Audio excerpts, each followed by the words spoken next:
How to clear out block list on Instagram without unblocking them.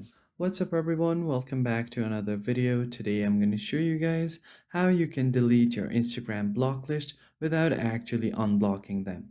Let's get into it. First of all, you will have to open up your Instagram app and make sure that you are logged into the correct account. Now, in order to look at your block list, what you have to do is tap on the profile icon at the bottom right corner.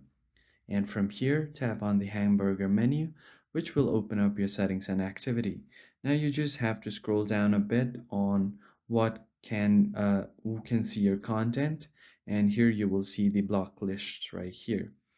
So as you can see, this is my block list, but some of you might want to clear out this block list because this number right here might be annoying to someone. In that case, what you can do is if you don't want to unblock them but still want to clear out this block list, you can take a screenshot of this page and then head over to the help section right here.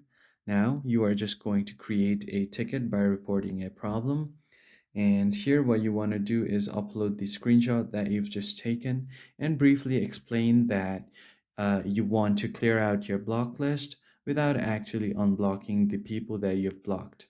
And after that, you just send the request to Instagram help and support team. They will contact you within 48 hours, bringing out a possible solution, and you can find that on your email. So that's pretty much it for this video. I will see you on the next one. Thank you for watching.